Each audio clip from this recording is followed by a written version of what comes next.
안녕하세요. 도리교회 구한현 목사입니다. 오늘 성령사역의 실제 36강 시간이 찾아왔습니다. 오늘 하나님이 주시는 영적 꿈과 해석이라는 주제를 가지고 이야기를 하려고 하는데 우리에게 이제 꿈이라고 하는 것이 굉장히 무궁무진하거든요. 꿈이라는 세계가 너무 무궁무진하고 사명꿈, 비전꿈, 깨닫게 하시는 꿈, 지혜 주시는 꿈, 지식 주시는 꿈, 영 분별하게 하시는 꿈, 영적 진단하게 하시는 꿈만 이해를 해도 꿈에서 은사가 있든 아니면 꿈을 해석만 해도 굉장히 길이 열리는 게 많아요. 집을 산다, 아니면은 결혼을 한다, 이성교제, 연애하는데도 그래도 하나님이 짝지워 주시는 좋은 사람과 만나야지, 만나다가 상처받고 실망하고 마음에 정말 그 트라우마 생기고 그러다가 이 사람은 아니야 라고 헤어진다면 억지로 결혼하는 게 아니라 헤어짐으로 인해서 얻어지는 이익이 더 많을 수도 있죠. 그러니까 이렇게 잘 헤어졌다 이거예요. 그렇지만 아마 상처 같은 건 남을 것 같은데, 예를 들어서 여러분들이 교회 청년부이십니까? 또는 청년부 회장이십니까? 근데 교회 전도사님이 여러분한테 자매님, 나 하나님이 기도하는데 자매님이 내 짝이라고 하나님 말씀해 주셨어요. 그런 말을 듣는 게 기분은 좋을 수 있겠죠. 누가 나 좋아한다 하니까. 그러나 인생을 결정하는 데 있어서는 하늘과 땅 차이예요. 그래서 그냥 누가 나 좋대, 전도사님이 나 사랑한대, 그러니까 이게 아니에요. 분별을 해야 돼요. 분별. 그리고 정말로 확신. 물론 결혼이라는 게 다 행복하지는 않아요. 결혼하다 해서 그 안에서의 어떤 생로병사가 있어요. 어려움들이 있다고. 비전의 길이라 하더라도 야곱처럼 요셉처럼 연단의 길이 있는데, 하나님의 뜻이라면 함께 이겨내고 함께 눈물 뿌리며 함께 또 기쁨을 또 누리면서 헤쳐나가는 기쁨이 있어요. 마침내 성취케 하시는 역사가 있지만, 그런데 아닌 사람이 있어요. 남자든 여자든 이 마음의 밭이 아닌 사람이 있어요. 결혼 문제가 이렇게 심각하다고요. 예를 들어서 교회 다니면 안전할까요? 아니면 여러분 이름만 들어도 유명한 아무개 큰 교회, 이게 교인 수가 10,000명이래. 자, 이 정도 큰 교회 다니는 아빠가 권사님이고 아니면 아빠가 장로님이고 이런 교회라 다닌다면 안전할까요? 아빠가 장로님이래, 엄마가 권사님이래, 또는 아빠가 그 교회 담임 목사님이래. 와, 저렇게 큰 교회 담임 목사님이 아빠고 그 아들이신 분이 나한테 청혼했다? 와, 대박이다. 이럴까요? 고통의 길, 십자가의 길, 눈물의 길로 걸어 들어가는 하나님이 하나도 안 기뻐하시는 길도 있어요. 그러다 보니까 이런 거를 우리가 분별을 해야 된다. 분별.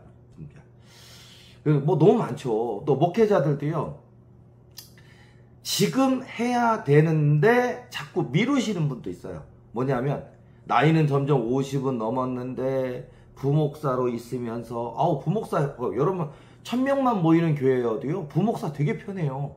왜냐하면 누가 아프든지 누가 병들든지 누가 이 교회를 안 나오든지 신경 안 써요. 물론 이제 신방도 하고 전화도 하고 기본적인 업무는 있지만, 그 교인들이 안 나온다, 또는 저 교인이 시험에 들었다, 아니면 저 교인들이 어려움에 처해서 11절을 못 낸다 해서 그 부목사님 월급 못 받지를 않아요. 이게 큰 교회의 특징이에요. 그러다 보니까 이제 현실 안주가 많아요.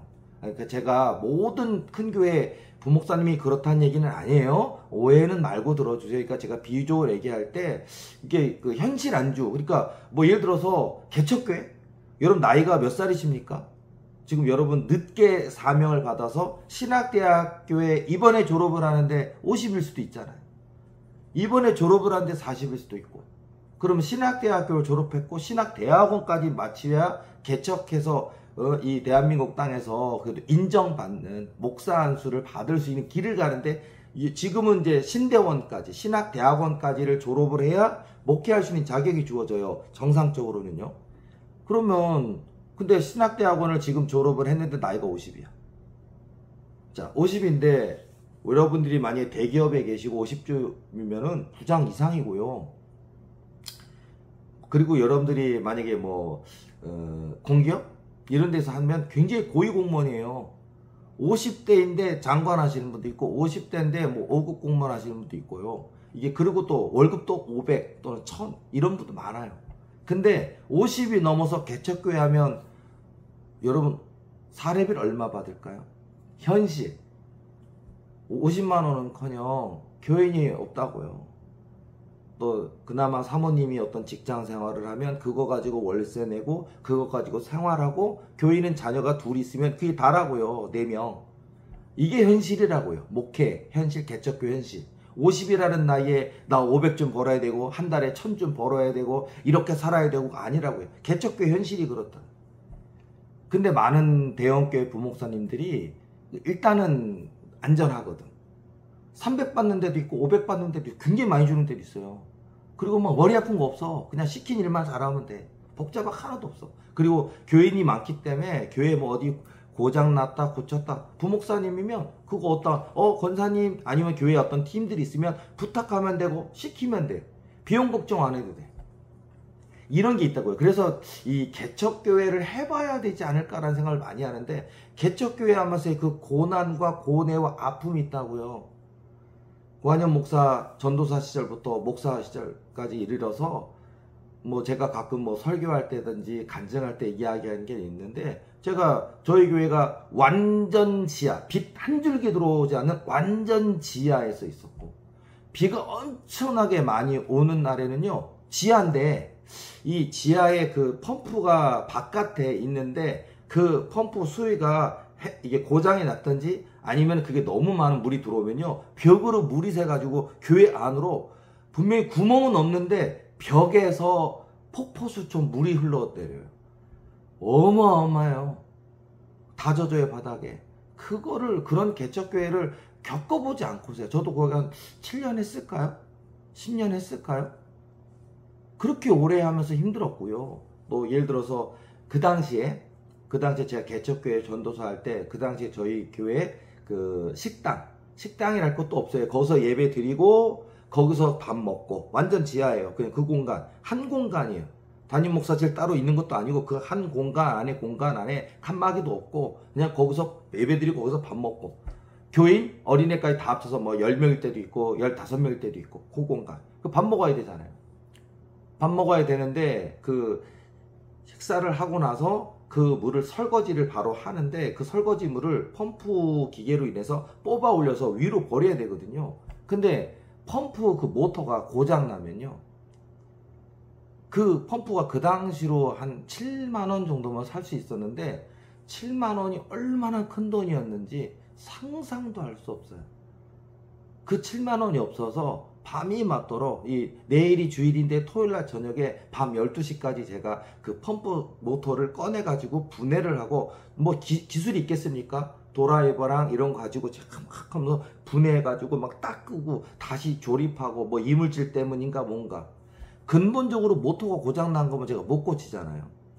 근데 진짜 정말 순수한 마음으로 하나님 내일 주일을 맞이하려면 이 모터가 돌아가야 됩니다. 모터 살 돈은 없습니다 하고 다 조립을 해놓고 그 모터에다 손놓고 기도해. 하나님 제발 이 모터가 잉 소리가 나면서 돌아가게 하옵소서. 여러분들이 제 간증을 들으면 목사님도 저런 시절이 있었나 할 정도로 근데 저런 시절에 하루 정도의 삶이 아닌 그런 거를 1000개 정도를 한다고요. 지금 우리 교회 교인들 많아지셔서 화장실이고 뭐고 다 그냥 고한현 목사가 할 일도 없게끔 다 섬겨주시는데 예전에는 제가 혼자 토요일이면 옆에 상가가 같이 있어서 같이 공동으로 쓰다 보니까 굉장히 냄새가 많이 나고 청소도 안 해요. 그분들은 그냥 저 교회에서 해주네?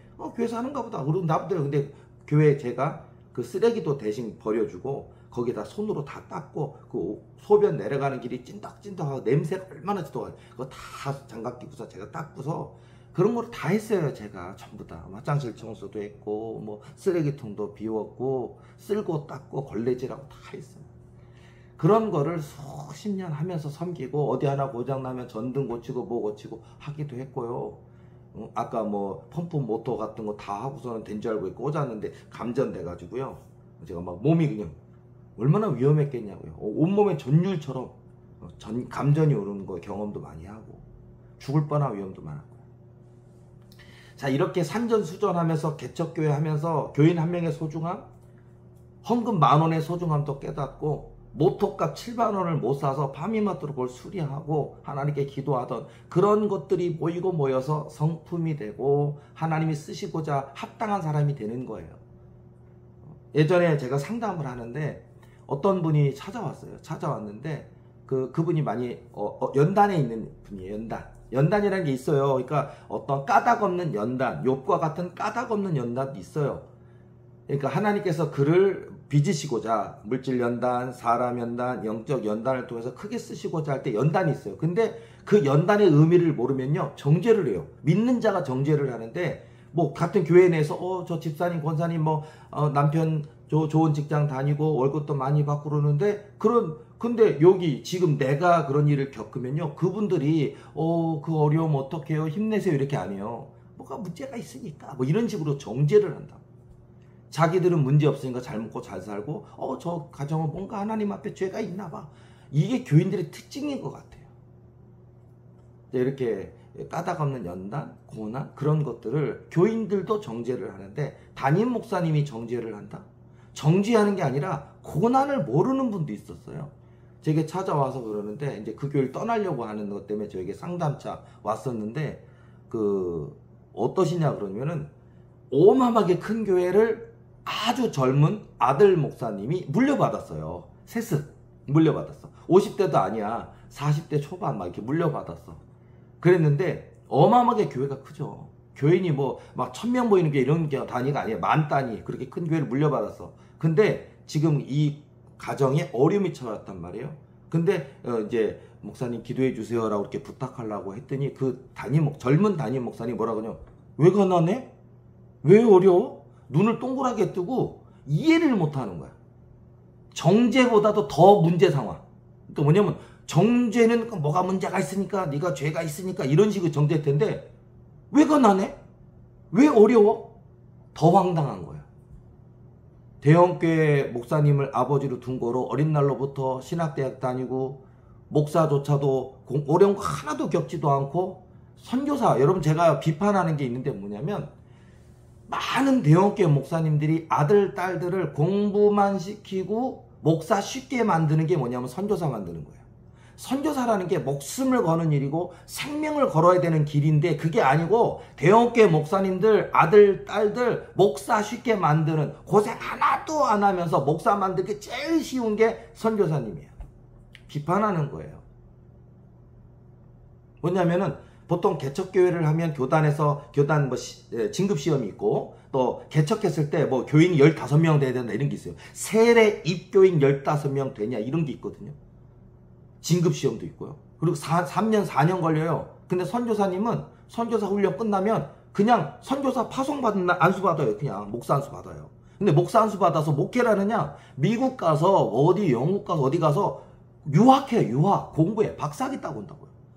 목사의 신분을 가졌지 본토에서는 자기 엄마 아빠가 생활비 유학비 다 보내주지 거기서 좋은 승용차 타고 좋은 집을 거기 돈 지원받아서 가지고서 살면서 유학한다고요. 신혼 부부로 떠나가서 유학가서 박사학위 받고 돌아와요. 고난이 뭔지를 몰라. 연단이 마치 그 어려운 가운데 유학 가시는 분들 있잖아요. 어려운 가운데 유학 가시는 분들은 그냥 알바하고 그런 분들도 있어요. 근데 되게 이렇게 대형교회 목사님 아들 딸들이 고생 안 하고 목사 쉽게 되는 길이 이거란 말이에요.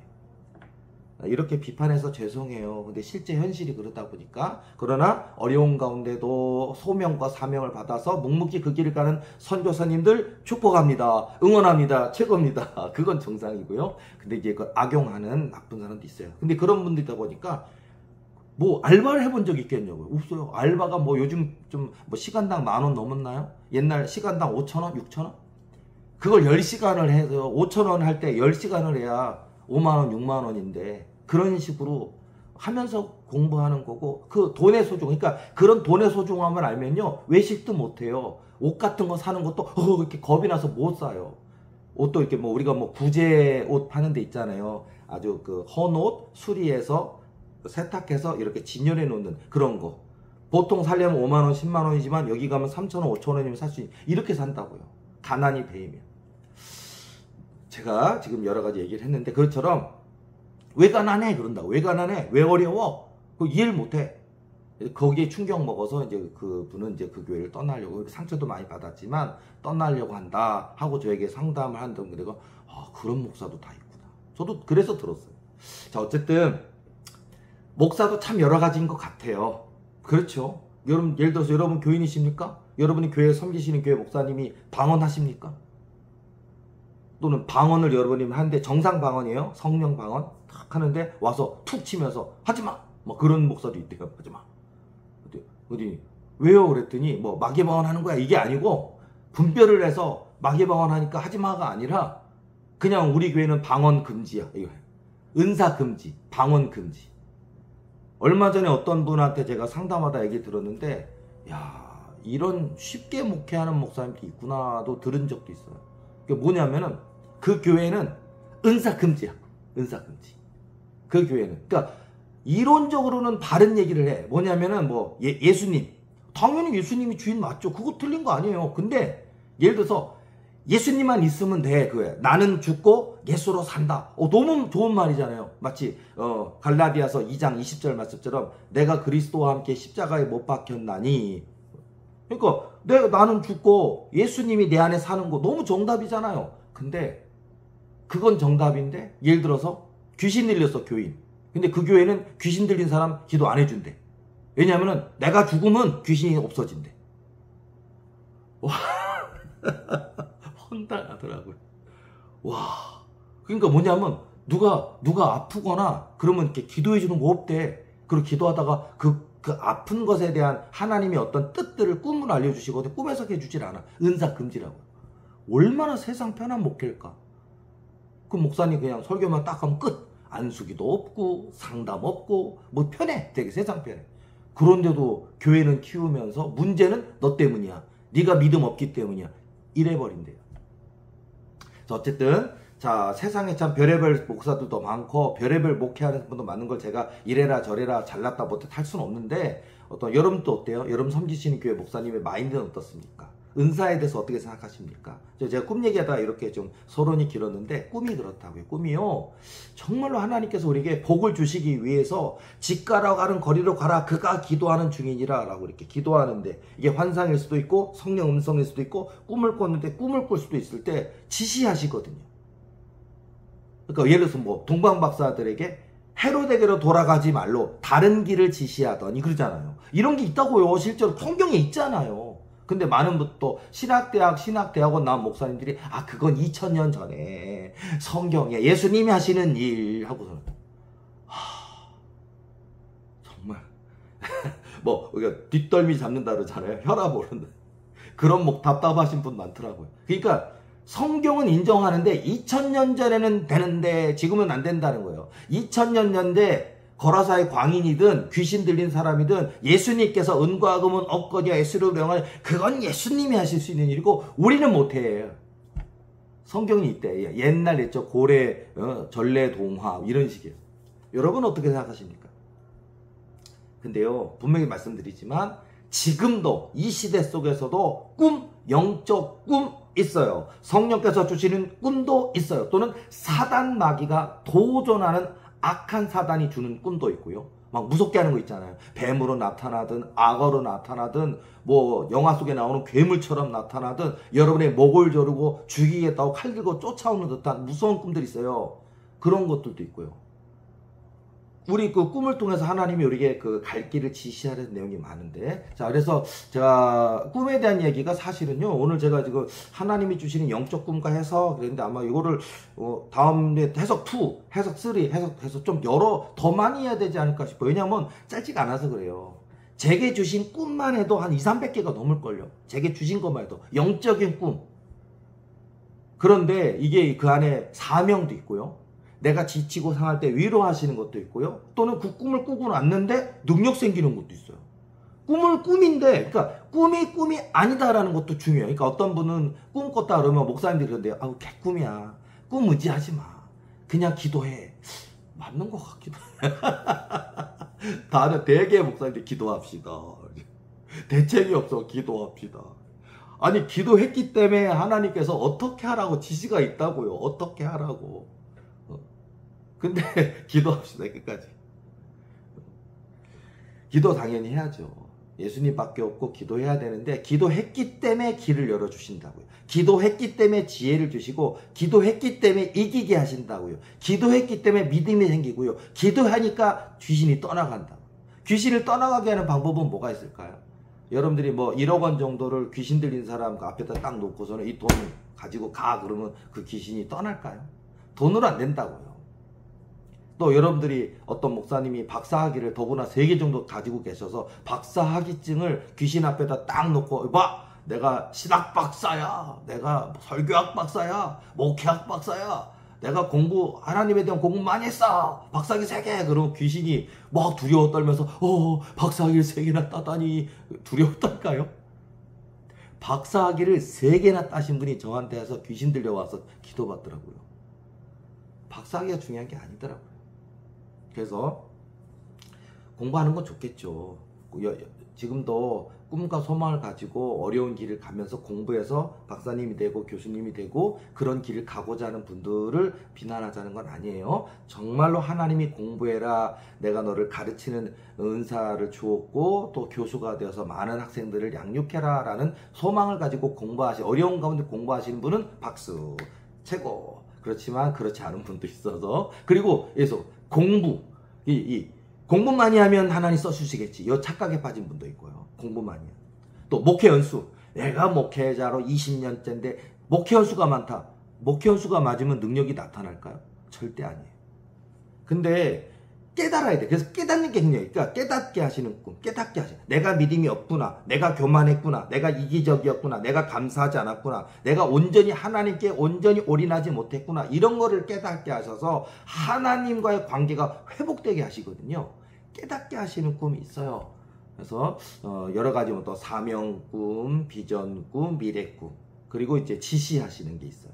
뭐 그런 것들에 대한 저의 체험이 되게 많은데 오늘은 저희가 꿨던 꿈들, 그래서 그 꿈 속에서 하나님이 내게 주시는 영적 꿈과 의미에 대한 것들을 이제 한 개씩 얘기해 볼게요. 너무 많아서 오늘은 이제 저도 지금 준비한 게 4개인데 4개 다 할 수 있을지 모르겠는데 해볼게요.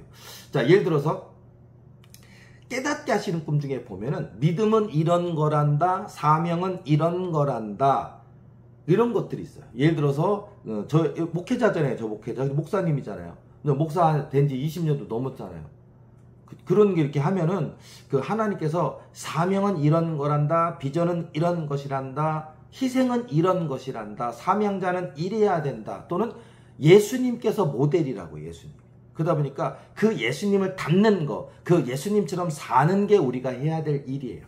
마치 예수님께서 제자들의 발을 닦아주실 때 어찌 예수 선생님 내 발 닦을 수 없습니다. 그런데 내가 너의 발을 닦아야 너와 내가 상관이 있느니라 하고서는 또 다 닦아주신 다음에 너희도 이와 같이 하라고 또 얘기해 주셔요. 뭐 이런 것이 이제 깨닫게 하는 내용이에요. 자, 예를 들어서 여러분들 꿈들 중에 보면 마지막 때 꿈 같은 거 꾸잖아요. 그럼 또 이 마지막 때 꿈에 대한 의미는 어떻게 이해해야 될 거는 게 있는데, 예를 들어서 마지막 때 꿈을 꿨으면 지금 이 뭐 1년 뒤에, 한 달 뒤에 뭐 남한과 북한의 전쟁이 일어나고 온 나라의 세계 전쟁이 일어나고, 그래서 정말 종말이 찾아오고 핵폭탄이 터지고 이 세계가 없어지고, 그러니까 지금이 회개할 때고 이제 더 이상의 인생과 소망과 미래는 없으니까, 그렇습니까? 자, 종말론에 대한 꿈이 있어요. 근데 그 종말론의 꿈을 통해 주시고자 하는 의미도 있는데, 많은 분들은 그걸 또 시간적으로 지금이 그 종말의 때인가 보다, 한 달 남았나 보다, 올해인가 보다, 여기에 또 이렇게 마음이 뺏기는 분도 있어요. 이거 분별을 해야 돼요.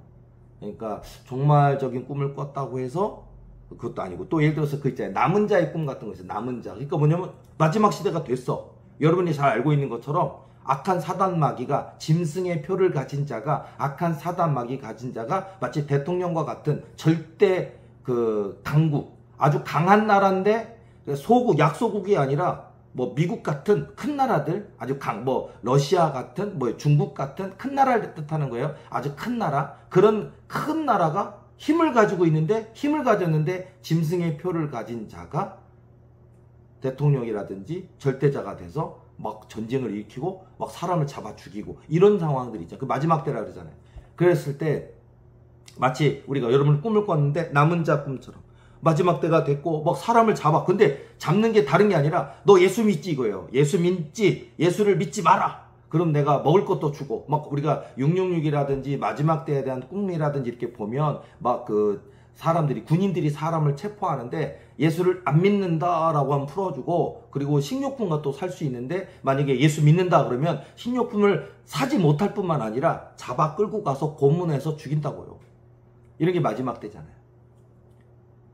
근데 사실 이것조차도 우리가 걱정 안 해도 될 수도 있어요. 왜냐면 우리가 뭐 휴거라는 얘기 하잖아요. 휴거. 들림받는. 그러니까 뭐냐면 이런 일이 벌어지려면 휴거가 이미 일어났다고요. 그러니까 예수님 잘 믿고 이미 구원받을 믿음이 되어 있는 분들은 이 고난, 이 지구, 인류에 대한 종말의 그 심판이 있기 전에 휴거가 이미 있다고요. 그러니까 걱정 안 해도 돼요. 사실은 이것도 고민 안 해도 되는데, 우리가 이 부분에 대해서 우리가 경각심 때문에 이런 것들 하나님 자꾸 우리에게, 많은 믿는 자들에게, 기도하는 자들에게 주시거든요. 근데 많은 분들은 또 이거를 너무 문자적으로 이렇게 느끼다 보니까 내 시대에 오나 보다, 올해 오나 보다, 아니 올해 전쟁이 터지나 보다, 그래서 뭐 공부할 필요도 없고 뭐 이래요. 이게 종말론에 빠지면요, 공부할 필요도 없고 뭐 결혼할 필요도 없고 아이들 잘 키울 필요도 없고 뭐 그래요. 그냥 어디 산속에 틀어박히거나 어디 기도원에 가거나, 그래서 그냥 하나님과 그냥 기도만 해야 돼. 뭐 이런, 기도한다는 것 자체가 나쁜 게 아니고 기도해야 되는데, 이렇게 마치 그 있잖아요, 은둔형 외톨이 만드듯이 바깥은 위험해, 밖에 나가면 누가 사람이 나 찔러 죽일 것만 같아, 막 그러면서 못 나가고, 엄마도 문 안 열어주고 그냥 먹을 거 넣어주면 얼른 가지고 가고, 옷 싹 내주고 문 닫고 밖에 안, 이렇게 내 자식이 은둔형 외톨이가 돼서 안 나가려면 어떡해. 근데 마치 이런 것도 영적인 건 맞는데, 왜냐면 귀신 들림 때도 이런 게 있어요. 그러니까 왜냐면 귀신이 들어갔는데 두려워 떨어. 사람 만나는 것에 대한 두려움이 있어요. 우리가 뭐 광장공포증이다, 협소공포증이다처럼 사람 만나는 대인공포증, 대인기피증 같은 거. 그리고 밖에 못 나가. 그리고 내 아이가 대학교를 졸업했는데 직장생활 안 한다고요. 사회생활 안 한다고요. 집 안에, 자기 방 안에만 있다고요. 엄마 아빠도 안 만나준다고요. 문도 안 연다고요. 씻지도 않는다고요. 얼마나 황당할까요? 근데 이런 가정 정말 많아요. 정말 뭐 은둔형 외톨이다, 뭐 여러 가지 뭐 일본말로 뭐 히키코모리라 그러나요? 이제 그런 거 있잖아요. 근데 그게 귀신 들림도 있어요. 그러니까 성격적인 결함이 있는 경우도 있지만은 귀신 들림에 의해서 이런 것도 있는데, 옆길로 또 갔네. 어쨌든 그래서 정말 우리가 이 세상 가운데 이런 정말 얘기 다시 넘어갈게요. 그래서 그런 걸 쓸 때도 우리가 분별을 잘 해야 된다 얘기를 해드릴게요. 제가 꿈을 꿨습니다. 꿈을 꿨는데 사명 꿈이에요. 마지막 때요. 너무 리얼해서 꿈도 저도요, 지금 이 시대가 내가 꿈꾸고 있는 이 상황이 꿈이 아니라 현실 같아요. 너무 리얼해. 근데 나의 신분을 느껴져요. 나의 신분은 뭐냐면은, 남긴 남았는데 뭐냐면은 휴거가 돼서 이미 다 하나님을 잘 믿는 자들은 다 하나님 나라로 가버렸고, 남아있는 사람들은 다 짐승의 표를 가진 자들에 의해서 심판받는 그 상황에 끝까지 단 한 명이라도 기회를 가지고 구원하기 위한 남은 자 사도라는 것도 또 있더라고요. 그거 여러분 들어보셨죠? 그거 되게 두려운 일이에요, 사실. 예전에 저 20살 때는 하나님, 제 20살 때는 종말론이 심했어요. 그러다 보니까 저 기도해, 하나님 나 남은 자는 싫어요. 남은 자 사도 그런 건 안 할래요. 그냥 휴거 될 때 저도 데려가 주세요. 막 그랬던 기억이 나는데, 무서운 거예요. 왜냐면은 먹을 거, 입을 거, 뭐 생활 다 제한되는 가운데 언제 붙잡혀서 고문당하다가, 그리고 내가 그 극심한 고문을 못 이겨서 폐교하면 어떡해. 그러니까 남은 자라는 게 무서운 것 같아요. 근데 어쨌든 저는 이제 꿈에 보니까 난 남은 자 사도더라고요. 휴거는 이미 끝났고 남아있는 사람에게 마지막이라도 그들에게 또 기회 한번 끝난 게 아니라 한 번 더 기회는 또 있나 봐요. 그래서 제가 그들을 위해 단 한 명이라도 그래도 이 고난의 때, 이 죽임 당하는 이 때 예수님을 믿는다라는 그들을 위해서 복음을 전하고 말씀을 전하고 성경 이야기를 들려줄 사람이 필요한가 봐요. 제가 그 사명이에요. 근데 정말 이 표를 가진 자들은 어디 아프면 병원 갈 수도 있고 약국 갈 수도 있고, 우리가 흔히 아무 데나 갈 수 있는 슈퍼도 못 가요. 이 표가 없으면, 짐승의 표가 없으면. 그러다 보니까 저도 어머나 어떡해, 그런 가운데 먹을 거 입을 거 구하기 어려운 가운데도 막 3명 5명 10명 또 그래도 이런 일이 정말로 벌어지고 말았구나, 성경에 있던 이야기가 많은 분들이 했던 얘기가 정말로 이 지구상에 벌어졌구나 하고서 이제서라도 예수님을 믿고 싶은데 예수님을 전해줄 사람이 없는 그런 상황이에요. 제가 전하는 거. 그런데 결국은 제한된 사회이기 때문에 붙잡힐 수밖에 없어요. 저도 복음을 많이 증거했는데 복음을 들은 사람이든 또 저와 같이 복음을 전하던 사람이든 잡혔어요. 그래서 믿는 사람도 잡혔고 남은 자 사도 같은 사람도 붙잡혔어요. 그리고서는 그 광장 같은 데에 가서 고문을 하는데 이 사단 마귀들은요 인정사정이 없어요. 뭐 배교를 하고 나면은 뭐 나중에 살려준다 이런 게 아니에요. 그냥 고문을 해서 이게 뭐냐면 여러분이 만약에 그런 끔찍한 상황이라면요. 끔찍한 상황. 제가 몇 살 땐가 중3인가 고1인가 학교에서 극장에 무조건 가라라고 해가지고 다 극장에 간 적이 있는데 거기에 이제 우리 사람들이 그 일본 사람들에 의해서 막 죽임당하는 거. 그 관련된 그래서 막 항일 운동도 하고 항일 운동하다가 붙잡힌 사람들을 죽이는 그래서 그게 얼마나 치열했는지에 관한 영화가 있는데 그걸 보게 하더라고요. 보는데 제가 거기서 뭐 오금이 떨리고 제가 무섭던 게 지금 어렸을 때 봤는데 지금 제가 50이 넘었는데도 그게 기억이 나요. 그때 뭐냐면 붙잡힌 사람 이 손을 뒤에다 묶여져 있고요. 그 다음에 작두. 여러분 이게 약재 같은 거 썰고 가지 같은 거 써는 약재 써는 작두가 큰 작두를 갖다 놓고서는요. 그냥 항일 운동 하던 사람 붙잡은 사람들을 너 항일 운동 그만해 이런 차원이 아니라 그냥 100명 정도 서 있는 사람을 그냥 목을 잘라 죽이는 거예요. 그냥 작두로.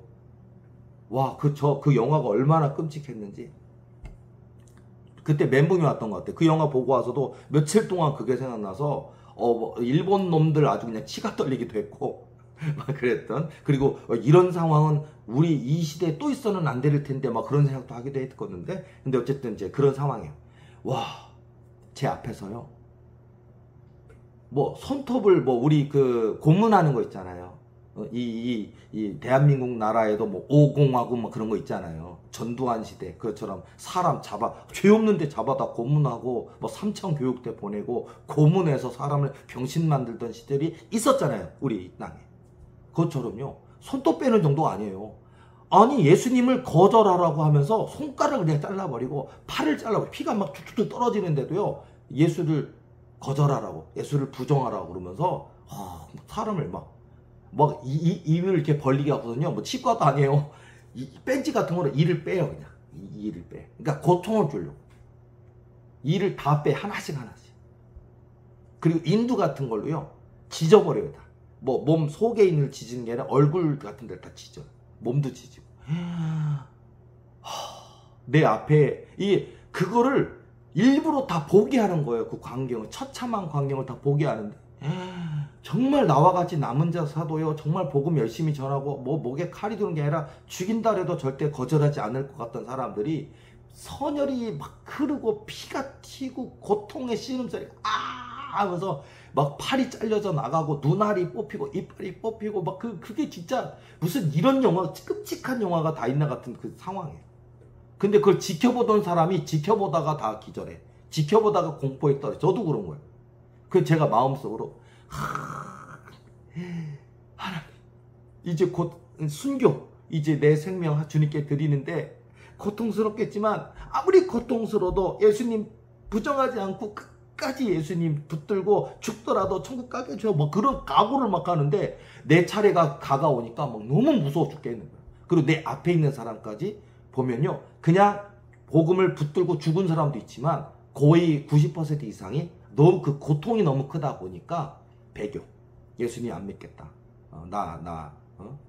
예수님 부정하겠다. 그래갖고 하는 사람이 팔 잘리고 나서 손가락이 잘리고 나서 눈알이 뽑히고 나서 이가 뽑히고 나서 인두로 지지고 나서야 그냥 배교하는 사람들이 막 나오는. 그분을 내가 탓할 수가 없어요. 얼마나 아플까? 얼마나 고통스러울까? 못 이길 것 같아요.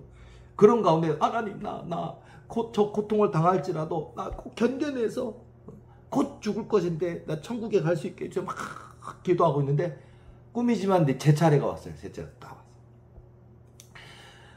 떨고 있는데, 아니 보통 그 사단의 중간급 보스들 있잖아요. 귀신들 보스급들이 이렇게 하면서 걔네들이 고문을 하는데, 아니 내 차례가 딱 됐는데 대장이 온 거예요. 아니 중간 보스도 아니고 대장이 왔어. 그뒤 뭐라 그러죠? 이름이 자기가 바알세불이래. 나는 바알세불이다. 사람처럼 생겼는데 군인 같은 옷을 입고 있는데 바알세불이래. 대장이래 자기가. 그러더니 뭐라 그러냐면, 나는 얘가 그래도 나 또 그래 어차피 중간 보스에게 죽든 대장한테 죽든 어차피 죽을 거고, 난 예수님 절대 안 부정할 거고, 한번 내가 어떤 고통을 당하든 이를 악물고 끝까지 죽는 그 순간까지 내가 버티리라고 딱 있는데, 내가 어때 한번 해봐라 딱 버티는데, 그 바알세불이 나한테 와서 하는 얘기가 뭐냐면, 너는 이 어떤 고문을 해도 너는 절대로 고문에 너는 예수님을 거절하지 않을 걸. 안 돼. 그래서 내가 이게 그 말이 더 공포스러워요. 안 돼. 그래서 내가 이거 뭐야? 그러고 있는데, 내가 너를 배교시킬 수 있는 방법을 알고 있어. 이것도 뭐야? 꿈인데도 공포감이요. 아니 내가 죽는 건 괜찮은데 나를 배교시킬 수 있는 방법을 안 돼. 그래서 내가 이것도 뭔 소리야? 야, 그 당시에 이 꿈을 꿀 때가 벌써 10몇 년 전이에요. 그 당시에 저희 아이가 어렸거든요. 어렸는데 그 어린 아이는 지금 지금 고3이에요. 고3. 어제도 보니까 대학교 어디 간다고 막 그런 거 하고 있던데 고3이에요. 컸어요. 많이. 덩치도 나보다 컸어요. 근데 그 아이가 어린 시절이었는데, 초등학교도 안 들어간 것 같은 어린 아이를, 꼬마 어린 아이를 붙잡아서 묶어가지고 꽁꽁 묶어서 데려와. 그러더니 저희 둘째거든요. 둘째 애를 죽이겠대. 내 앞에서 배교하면 얘 살려주고 배교 않고 버티면 얘 먼저 죽이겠대. 와, 꿈이지만 황망이라는 게 그래요. 이거 어떻게 해야 돼? 나는 죽는 거 괜찮은데 내 눈앞에서 내 자식이 죽는다는 걸 못 견디겠는 거예요. 그거. 내가 예수님에 대한 신앙을 지키면 내 아이는 죽는 거. 어린 아이인데. 와, 여러분은 어떻습니까? 제가 꿈속에서 하나님 막 마음이 황망하고 어찌할 도리가 없고 막 눈앞에 눈물이 막 흐르는데, 제가 고백을 해요. 그 붙잡아서 꽁꽁 묶어놓은 그 아이 앞에 우리 아이 이름을 얘기하면서, 응? 미안하구나 그러더니, 이게 내가 신앙을 지켜야 되니까 내가 배교하면 아마 내가 배교해도 죽일 거예요. 근데 어차피 배교하면 살려준다고 했지만 그거 거짓일 거고, 근데 어쨌든 나는 예수님을 절대 부정할 수 없고, 그러니까 예수님을 고백해야 되는데 희생된다는 게 너무 가슴이 천갈래 만갈래 찢겨지는 것 같은 고통이 있지만은요, 제 아들 이름을 부르면서 천국에서 만나자꾸나 사랑한다, 그 진짜 곧 죽인단 말이에요. 제가 이런 고백을 하면 천국에서 만나자꾸나 사랑한다. 제 아들 이름이 희원이에요. 희원아 사랑한다, 천국에서 만나자꾸나 하는데, 제 눈앞에서 제가 이제 나 배교 안 하겠다, 내 아들 죽여도 나 죽인다도 나 절대 배교 안 하겠다 선언한 거잖아요. 바알세불이 우리 아이를요, 발을 이렇게 뒤집어서 머리가 밑으로 가게 하고 발을 이렇게 손에 잡고서는요, 죽이는데 어떻게 죽이냐면요, 맷돌,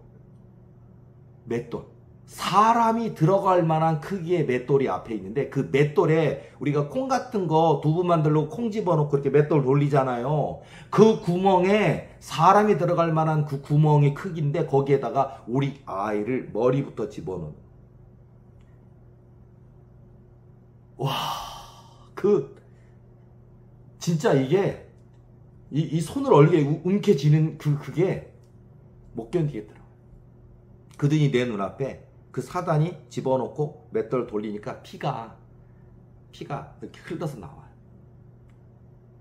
나도 곧 죽겠지만 내가 예수님을 믿는 신앙을 지켰다는 이유 때문에 내 아이가, 둘째 아이가 저렇게 허무하고 허망하게 저 악한 사단 마귀 바알세불에 의해서 죽임당하는 모습 보니까 너무 막 절규가 나더라고요.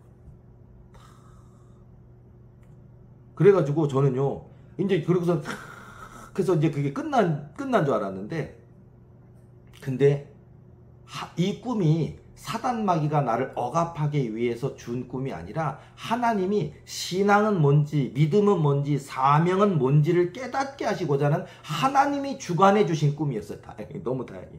그랬더니 꿈이 딱 끝나면서 음성이 들려요. 뭐냐면 방금 죽임당한 제 아이라고 생각했잖아요.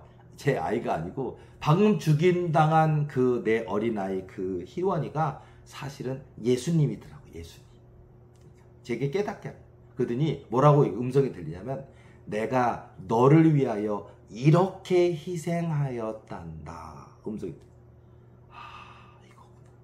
나 같은 죄인 위하여, 나뿐만 아니라 이 세상의 모든 인류를 위하여 허물 많고 죄 많고 넘어지고 쓰러지고 신앙 약하고 하나님 기쁘시게 하지 못하고 자기 교만에 빠지 수많은 나 같은 죄인 위하여 마치 저 어린 아이가 저렇게 그것처럼 내가 너를 위하여 이렇게 죽었단다 라고 음성이 들리더라고요. 그다가 제가 꿈이 딱 깼어요. 마지막 때라고 한다면 너무 끔찍하기도 하고 마음 아프기도 하고 두렵기도 한데 저에게 이제 깨닫게 하시는 꿈을 통해서 마지막 때가 이런 것이고, 어쩌면 꼭 이런 상황이 돼야만 마지막 때가 아니라 우리가 살아가고 있는, 뭐 누가 지금 예수님 믿는다는 이유로 우리를 붙잡아가고 잡아 죽이고 고문하고 이런 거는 아닐지는 몰라도 또 언젠가 그날이 언젠가 우리가 한 100년, 1000년 전, 만년 뒤라 생각해도 내일일 수도 있는 거예요. 모르는 거예요. 그거는 100년 뒤라면 1000년 뒤라면 우리를 긍휼히 여기서 단 한 명이라도 더 구원하시기 위한 하나님의 배려고 계획이시겠죠. 근데 제게는 종말론적인 삶을 살라는 거예요. 그게. 그리고 남은 자의 사명이라는, 지금 이 시대가 바로 그런 남은 자 같은 거예요. 꼭 그런 뭐 국가 권력을 가진, 짐승의 표를 가진 자가 국가 권력을 가져서 예수님 믿는다는 이유로 잡아 죽이고 뭐 하는 그런 마지막 때, 종말의 때가 아닐지라도 지금이 종말의 때요, 지금이 남은 자의 때인 것 같아요. 그래서 저는 꿈을 통해서 사랑은 이런 거다, 사명은 이건 거다, 예수님이 나를 위해서 흘리신 피가 이런 거라는 걸 제가 깨닫게 됐어요. 자, 이렇게 사명꿈. 자, 저에게는 있어서 남은 자, 마지막 때 꿈, 사명자 꿈, 또 바울세불 등장했죠. 그리고 이제 사명꿈이라고 할 수 있는 남은 자 사도의 사명꿈 같은 걸 통해서 깨닫게 하면서 지금 이 시대 속에서도 우리가 그런 마음으로 기도해야 되고, 그런 마음으로 예배해야 되고, 그런 마음으로 전도해야 되고, 그런 마음으로 하나님의 그릇으로 준비돼야 된다는 거예요. 이 꿈 하나가 저에게도 주는 그 교훈이 굉장히 크잖아요. 그러니까 여러분들도 이런 꿈들을 무슨 꿈 꿨네? 하고 또 어떤 목사님 개꿈이야. 그러지 말고 그 의미 속에 하나님이 만나주셨구나. 하나님이 이 사람을 쓰시려는 계획이 있구나. 여러분이 부모님이라면, 여러분이 섬기는 교회 목사님이라면 이런 청년이나 교인들이 이런 꿈을 꾸면요. 기뻐하시라고요. 여러분 섬기는 교회 기둥 되실 분들이라고요. 여러분을 힘껏 도울 일꾼들이라고요. 그러니까 오히려 응원해 주시고 기도해 주셔야지 개꿈이야. 그러지 마시고요. 자, 그리고 이제 이런 것처럼 하나님이 사명꿈 가운데 저에게 어떻게 믿어야 한다는 것과, 또 저희도 어떤 뭐 단순히 교회가 숫자적으로 교인이 많아지면 복일까요? 부흥일까요? 그건 아니에요. 교인이 많다, 그게 하나님이 사랑하시는 척도일까요? 아니에요. 교인이 작고 많고는 아니에요. 근데 우리가 이제 좋은 의미에 하나님이 기뻐하셔서 많은 사람을 먹일 수 있고 입힐 수 있고 더 많이 사역을 힘있게 할 수 있는 게 이제 교회가 부흥했을 때 그게 많이 가능해지잖아요. 능력도 마찬가지죠. 여러분들이 신유은사나 귀신 축사 은사나 예언의 은사나 영적인 하나님이 주시는 파워와 은사가 훈련되어 있으면 여러분들이 사역을 할 수 있지만, 뭐 손 얹고 기도하는데 여러분이 알아 눕고 벌벌벌 떨고 막 식은땀 나고 두려우면 여러분이 은사 사역 할 수 있겠냐고. 이게 훈련이 돼야 돼요. 그리고 그 훈련만 된 게 아니라 강해져요. 영적 강화가 있어야 될 것 같은데, 그런 것처럼 어떻게 하면 쓰임받을 수 있는가, 어떻게 하면 그런 거 있죠. 저에게는 뭐 목사님, 그 목사님 같은 꿈에서 은사, 목사님 이렇게 손 얹고 기도하면 사단이 덜덜덜 떨고, 그리고 떨기만 하는 게 아니에요. 뭐 지난주일 저희 교회 그 간증하신 두 분 같은 거 보면요, 한 분은 40여 년, 한 분은 50여 년 사단에게 눌려 있었고, 또 나름대로 그걸 사단을 이기기 위해서 많은 노력들을 해왔잖아요. 근데 안 되고 어려운 가운데 도리교를 찾게 됐고 관영 목사를 만났는데 거의 두 분 다 한 2달여 정도 기도받고 완치됐어요. 귀신 소멸됐다. 끝난 건 아니에요. 귀신이 소멸됐어도 다시는 귀신이 들어오지 못하게 만드는 것과 이제 귀신 때문에 고통받았던 그 경험들이 있기 때문에 이제 이런 악한 사단에 눌린 자들을 도와줄 수 있는 사람들로 변화돼야죠. 그러기 위해서는 이제부터 시작이기 때문에 그 훈련은 제가 다 해드릴 거지만 어쨌든 영적으로 눌리던 그 부분들, 사단으로 인해서 이상한 말을 한다거나 이상한 행동을 하거나 아니면 몸에 막 뭐 아프거나 피부병이 나거나 몸이 아프거나 사람들 많은 데서 막 이상한 말로 소리를 지르거나 막 그런 뭐 이게 한두 가지지 이런 게 100가지가 넘는다고요. 이런 것도 얼마나 피폐해지고 힘들었겠냐고요. 근데 해결됐다. 자, 이렇게 하나님께서 주시는 권능을 받아야 우리가 이런 사역을 하는 거지. 훈련도 안 돼 있고 귀신이 오히려 내게로 들어오면 할 수 있겠냐고. 내가 막 눈이 빙글빙글 돌아가고 혀가 내 뱀이어처럼 내 혀가 나오고 내가 막 누굴 기도해 주는 게 아니라 내가 귀신 들려서 내가 쓰러진다면 어떻게 할 수 있겠냐. 그래서 하나님이 우리에게 훈련시켜 주시는 게 많아요. 그거에는 예를 들어서 어떤 마음의 훈련이 많아요. 믿음 훈련, 마음 훈련이 굉장히 많아요. 제가 꿈 얘기 하나 또 할게요. 자, 저에게는 이제 목회자의 품성, 그 목회자의 품성은 예수님 닮는 거예요. 또 예수님을 닮는다. 여러분 성경을 읽어볼 때 예수님, 마태, 마가, 누가, 요한에 많이 나와 있죠. 예수님에 대한 이야기. 그리고 그 예수님께서 어떻게 섬기셨고 하나님이신데 인간의 몸을 입고 이 땅에 오셨고 그 공생애를 하셨고 그리고 붙잡으셨고 고난당하셨고 피 흘리셨고 죽으시기까지 순종하셨고 뭐 그 과정 그 모든 속에서 예수님의 성품, 예수님의 품성 우리가 배워야 돼요. 근데 오늘날 많은 목회자들이나 사역자들이 교만해요. 돈 욕심 있어요. 그다음에 수많은 유혹들 가운데 넘어지는 경우가 많아요. 그리고 하나님께 감사하지 않는 하나님의 영광을 가로채는 일도 솔직히 많아요. 그러다 보니까 이런 것들이 우리의 성품이 제대로만 준비된다면 뭐 교회라면 부흥이 될 것이고 능력자, 은사자라면 은사가 강화돼서 하나님이 더 큰 능력 주실 것이고 문제가 해결될 것이란 말이에요. 그러다 보니까 많은 사람들은 그냥 어떻게 하면 돼요? 비결이 뭡니까? 저는 뭐 그렇게 얘기하는데 그래서 우리가 내 마음, 예수님의 마음을 갖는 것, 예수님의 성품이 되는 게 굉장히 중요할 것 같아요. 또 꿈을 얘기할게요. 자, 어떤 꿈을 꿨냐면요. 조선시대 같은 꿈을 꿨어요. 조선시대 같은 거예요. 그리고 저는 누구냐? 저는요, 그 나라의 두 번째 왕자였어요. 두 번째 왕자. 자, 근데 어떤 시대냐면요. 마치 뭐 무인정권, 고려시대 무인정권 같은. 근데 조선시대인데 고려시대 무인정권 같은. 왜냐하면요. 황제는 있으나 그 황제가 힘이 하나도 없는 무인정권을 가진 대신들이 다 힘을 가지고 좌지우지해서 왕은 그냥 형식적인 왕만 있을 뿐 실권이 없는 왕의 시대인 조선시대의 꿈이었어요. 제게. 하나님이 일부러 꿈을 통해서 깨닫게 하시는 거예요. 그리고 정말 재밌는 건 뭔지 아십니까? 제가 왕자로 꿈이지만 태어나서 그 꿈에서 제가 결국 어떻게 되냐면 왕이 돼요, 나중에. 근데 왕이 될 때까지 거의 제가 볼 때는 40여 년 정도 흘러간 것 같은데, 아니, 하룻밤에 하나님이 꾸게 해주시는 꿈을 저는 40년 살았다고요, 꿈에서. 상상이 가십니까, 여러분? 그러니까 꿈 한 번이 40년치 훈련인 것 같은 거예요. 그러니까 꿈이 아닌 거예요. 그래서 예를 들어서, 그래서 제가 꿈에 보면 제가 조선시대의 왕자인데 아빠 왕이 있고 형도 있어요.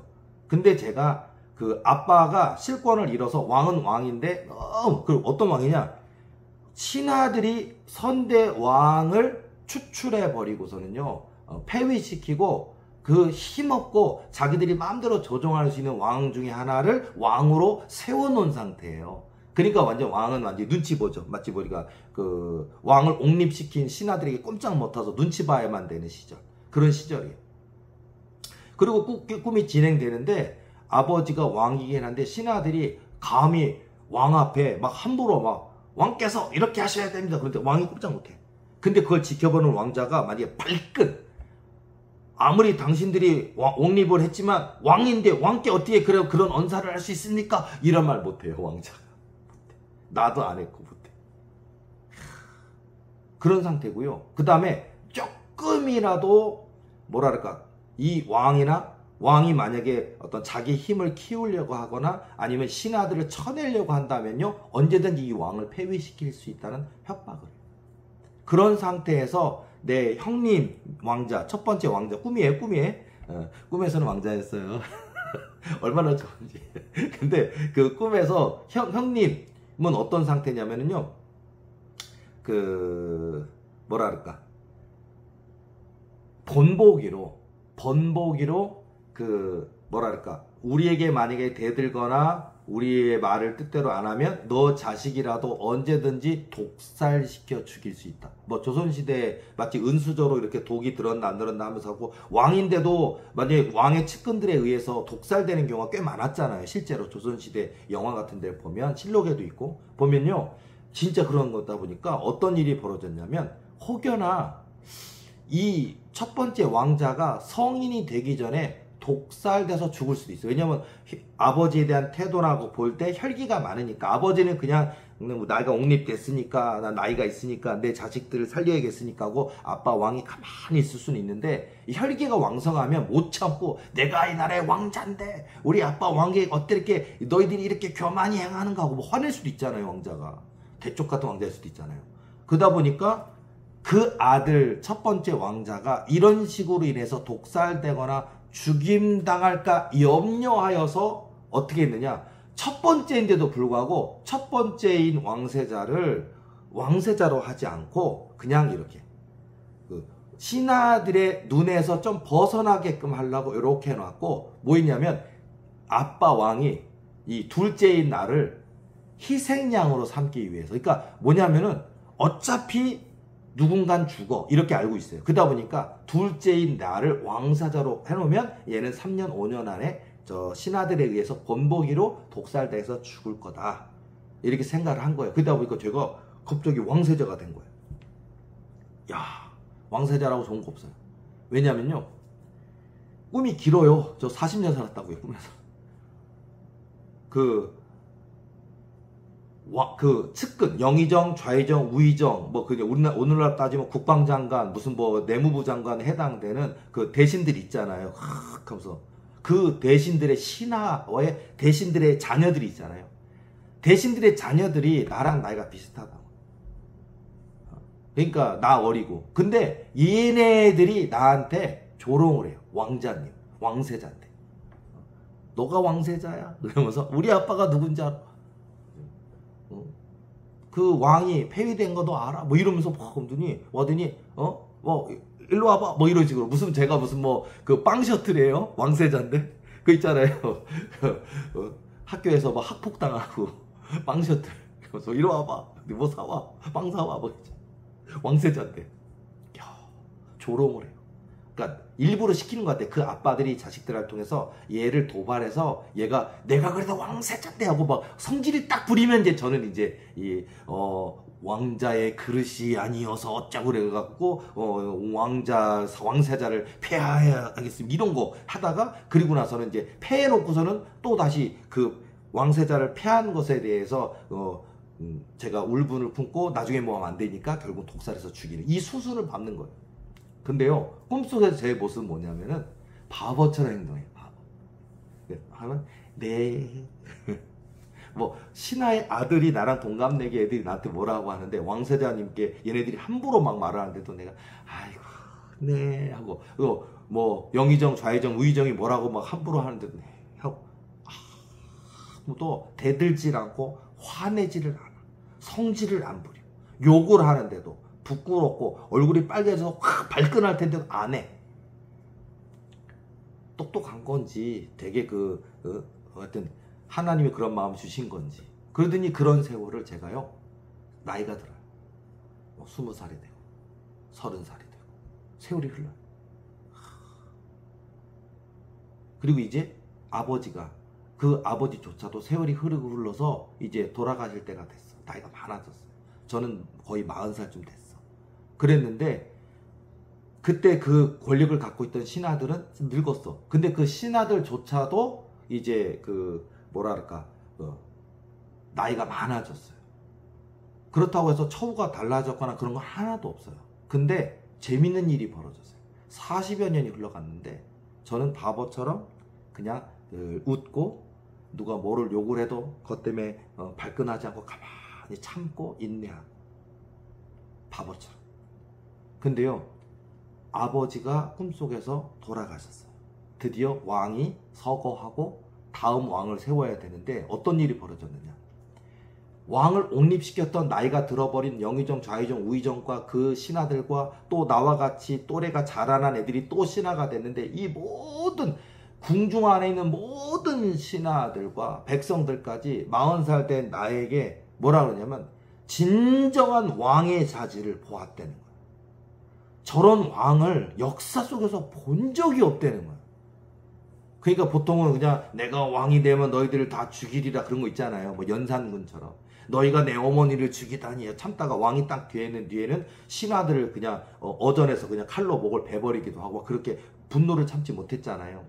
나중에 연산군으로 강등되고 이제 돼버렸잖아요. 그것처럼 근데 보복하거나 그런 게 아니라 40여 년 동안 그 사람의 성품, 이분의 성품이 이 나라의 역사 속에 이렇게 착하고 이렇게 마음이 부드럽고 이런 왕이 되셨을 때 정말 태평성대를 이룰 진짜 왕의 제목을 봤다라고 영의정, 좌의정, 우의정 모든 뭐 조종, 백관 모든 신하들과 백성들까지 그리고 다 기뻐하는 거예요.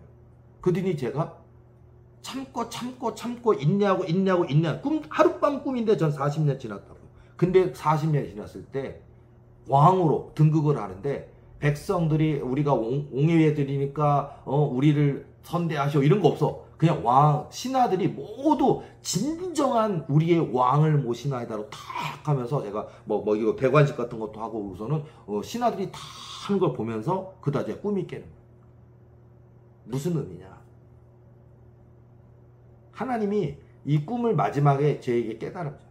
나를 낮추고 낮추며 하나님을 믿고 믿으며 이렇게 하시더라고요. 낮추고 낮추며. 여러분은 어때요? 높아지길 원하십니까? 능력을 가지길 원하십니까? 교회가 부흥하길 원하십니까?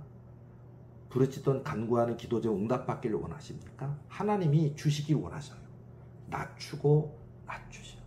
또 우리가 믿을 때 나 오늘 믿는데 나 정말로 믿는데 근데 하나님은 그 믿음이 진짜인지를 오늘도 내일도 1년 5년 10년 보셔요. 그게 있어요. 제게 성령 권능을 주신 제가 목회 25년 하고 있는데 제게 성령 권능을 주신 게 목회한 지 22년째 때 주셨어요. 제가 개척교회 서리전도사로 시작해서 성령 권능 받기 22년 동안 저는 예수 바보였다. 예수 바보. 그냥.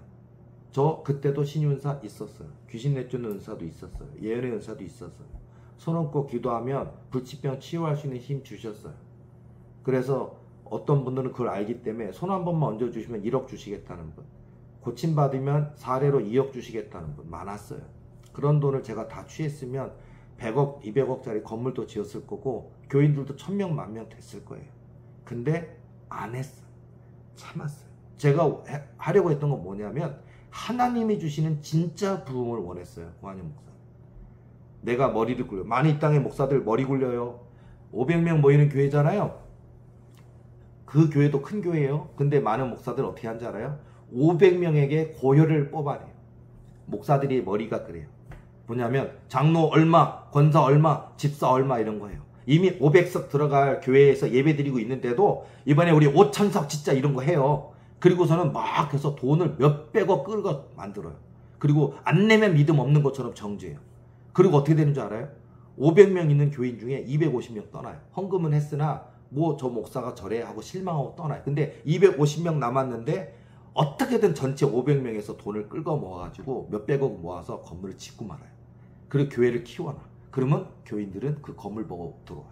많은 목사들이 이 전략을 탄단 말이에요. 근데 하나님 안 기뻐하신다고요. 근데 사람들은 이걸 목회 전략으로 생각하는 얼마나 이 머리가 돌리는 사람들이 많아요. 저 또한 목회자인데 이런 방법을 왜 모르겠냐고요. 근데 저희 목회 개척 1년차 전도사부터 목사 되고 오늘의 일까지 저는 바보를 택했어요. 더군다나 일반 목사들에게 있지도 않아요. 저는 자타공인 대한민국 꿈에서 1인자예요. 꿈에서 제가 1만 명 넘게 해줬다고. 꿈을 들은 즉 푼다더라. 꿈만 하는 게 아니에요. 사람을 보면 사실은 그 사람의 미래도 보인단 말이에요. 과거도 안단 말이에요. 손을 얹으면 그 사람의 몸속이 다 이게 엑스레이로 찍힌 것처럼 보인단 말이에요. 이게 만화 같은 이야기. 아마 제가 이런 얘기를 하면 믿는 분도 있지만 반은 저 목사 저게 진짜일까 하시는 분이 있는데 아마 저를 겪으신 분들이 너무 놀래요. 근데 이게 이 교회를 지금 겨우 뭐 몇백 명 이런 교회가 아니에요. 이 교회를 하나님이 숫자가 목표는 아니지만 이 교회를 세계에서 제일 큰 게 만드신대요. 근데 하나님이 그런 능력 주시기 원하셨는데 고한영 목사처럼 바보가 될 사람을 찾으셨대. 바보가 될 사람을. 바보. 고한영 목사 별명이 예수 바보라고요. 예수을보라고요. 이 나이에도 예수님만 생각하면서 강단에 설교하다 운다고요. 예수님이 좋아요. 예수님이 좋아. 예수님밖에 없어. 부귀영화 권세 관심 없어. 이미 권능도 주셨고 손 얹고 기도하면 귀신들이 다 떨어. 이게 대한민국에 존재하는 귀신들인 사람 다 와도 다 고칠 수 있게 해주셨다고요. 제가 하는 게 아니라 하나님이 하시는데 하나님이 이 손에 함께 해주신다고요. 내가 내 입술과 내 손에 내가 함께 쓰리라 하신다고요. 내가 너와 함께 있는 것을 온 세상이 알게 되리라 하신다. 지금 그 거대한 역사의 시작점이 있다고요. 저희 교회. 이제 그런데 아까 그 꿈, 나를 낮추고 낮추면 하나님을 믿고 믿으면 이런 게 인내라고요. 인내. 여러분은 하나님이 쓰시고자 하는 은사자가 되기 위하여 10년이든 40년이든 기다릴 수 있겠냐고요. 근데 오늘날 이 시대에 기도원을 한다, 아니면 은사자가 되겠다, 예언자가 되겠다, 아니면 어떤 성령 사역하는, 은사 사역하는 교회를 하겠다는 수많은 목사들이 급해 빨리 어떻게든 교인들 갖다 쥐어짜고 막 그냥 하나님 뜻이라고 거짓말로 막 해서 그냥 너 헌금해야 돼, 헌금하면 나올 수 있어, 막 그런 기도 원장들이 얼마나 많은지 알아요? 아마 제 얘기를 듣는 관심 있는 분들 중에는 목사님 당한 그 사람 중에 저도 있습니다. 저 어디 아파서 그 교회 갔는데 3천만 원 내라 그랬습니다. 한 번 기도 받는데 40만 원 내라 그랬습니다. 얼마나 많은지 알아요, 그런 분들이. 이 시대가 썩었어요. 악해요. 어쨌든 제가 지금 저의 얘기를 했지만요. 낮추고 낮추면 이게 중요해요. 제가 비결은 이건데 근데 많은 사람들은 목사님 비결이 뭡니까? 맨날 이렇게 강의를 해도 비결이 뭡니까?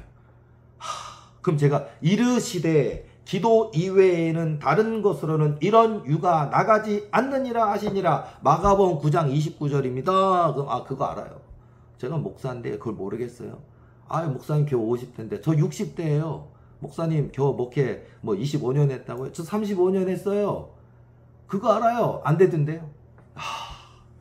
끝까지 기도해야 되고요. 그러면 마냥 시간적으로만 하는 게 아니에요. 그 하루하루 시간 속에 이런 꿈이 있다고요. 꿈을 통해 하나님이 깨닫게 하신다고요. 그래서 내가 교만했구나. 내가 이거를 하면 되는 줄 알았구나. 훈련은 시켜주셔요. 우리가 성품, 언어, 말투, 생각 이런 가치관을 하나님의 원하시는 모습으로 바꾸셔요. 그러나 바꾸어졌다고 착해지면 부흥하겠지, 그건 아니에요. 또는 어떤 분은 내가 공부 많이 해서 박사학위 3개 4개 따고 있으면 교인들이 알아주겠지, 그것도 아니에요. 또는 설교를 잘하면 그냥 TV에 나오는 그 어떤 연예인들보다 그냥 구구절절 입술이 막 재밌는 얘기하면서 그러면 교인들이 막 환호성을 지르면서 막 모여들겠지, 그것도 아니에요. 설교 훈련은 해야 돼요. 인격도 되어 있어야 돼요. 마인드도 있어야 돼요. 그러나 하나님이 하신다는 거예요. 하나님이 주인이시고 하나님이 주관하신다고요. 하나님이 모든 것의 주인이시라고. 이거가 중요한 건데 저에게 깨닫게 하실 땐 그거였어요. 이런 것처럼 여러분도 마찬가지. 여러분 응답받기를 원하잖아요. 아픈데 낫기를 원하고, 사단에 눌렸는데 사단이 떠나가기를 원하고, 은사가 열렸는데 확 열리기를 원하고, 방언도 하기를 원하고, 통역도 되기를 원하고, 예언도 되기를 원하고, 그렇잖아요. 그리고 여러분의 꿈이 이루어지기를 원하고, 결혼하셨고 자녀가 있으면 여러분의 아들, 딸들이 승승장구 형통케 되는 역사 되기를 원하잖아요. 그러면요, 하나님을 믿고 끝까지 믿고, 겸손히 믿고, 온유하게 믿고, 하나님이 한번 하신다 그러면 하시는 줄로 믿고 믿음이 깊어져야 돼. 한 번 믿기로 했으면 어떤 고난, 연단, 문제가 와도 흔들리면 안 돼요. 아닌가 봐, 이게 아니에요. 하나님의 약속은 반드시, 그러니까 하나님의 은사와 부르심에는 후회하심이 없느니라 하시니라. 로마서 11장 29절. 그거랑 똑같아요. 하나님의 은사와 부르심에는 후회하시지 않는다고요. 그러니까 언약하신 거 이루신다고요. 그러니까 내가 기다려야 돼. 내가 기도해야 돼. 그릇이 돼야 돼. 그릇. 내가. 내 손에 권세가 주어져도. 여러분들에게 만약에 죽고 사는 권세가 주어졌는데 여러분들이 기분이 조금만 상하면 죽어라 하고 이게 저주로 한다. 원하시겠냐고요, 하나님. 그러니까 우리가 100번 더, 1000번 더, 10,000번 더 뭐 70번씩 7번이라도 용서하는 마음이 우리에게 있어야 돼. 그게 권능받는 비결인 것 같아. 예수 바보가 돼야 돼요. 그러니까 예수 울보, 예수 바보가 돼야 된다. 오늘 4개 준비했는데 2개밖에 못했네요. 너무 시간이 다 돼가는데, 자, 이렇게 저희가 이제 앞으로 꿈을 통해 하나님이 저에게 능력 주시기도 했고, 꿈을 통해 실제가 꿈인데 꿈이 내일 현실이 되기도 했고, 또 꿈을 통해 이걸 알려주셨는데 그 의미가 뭐였고, 그게 뭐 성품이 됐든 생각이 됐든 가치관이 됐든 이런 것에 대한 내용이 굉장히 많거든요. 저희 목회 현장 속에서 일어나는 기적들, 또 그런 것들, 꿈과 연결된 이야기를 제가 또 기회가 되면 또 계속해서 얘기를 할게요. 그래, 그것처럼 오늘 제가 2가지만 얘기해 드렸지만, 자, 지금 고난 중이십니까? 연단 중이십니까? 하나님이 낮추고 낮추셔. 그래서 다윗처럼, 야곱처럼, 요셉처럼, 사드랑, 메삭, 아벳느고처럼 쓰시고자 하셔요. 그러니까 힘들지만 어렵지만 하나님의 뜻을 믿으시기 바랍니다. 하나님의 때를 기다리시기 바랍니다. 그리고 믿고 믿으시기 바랍니다. 그래서 하나님을 믿어드리는, 그러니까 내가 이 일 할 줄을 아느냐? 물으신다고요. 예, 믿습니다. 주께서 하십니다. 하고서 맡겨드려요. 이런 생각하지 마시고요. 자, 그렇게 해서 오늘도 여러 가지 다양한 사명 꿈이든 비전 꿈이든 깨닫게 하시는 꿈이든 수많은 꿈들 통해 만나 주실 때 그 꿈의 의미를 깨닫고 한 단계 성장해서 하나님이 마음껏 쓰실 수 있는 하나님의 그릇들이 되시기를 예수님의 이름으로 축복합니다. 오늘 저희 강의는 여기까지 하도록 하겠습니다. 다음 주 더 재밌고 유익한 내용을 가지고 찾아오도록 하겠습니다. 수고하셨습니다.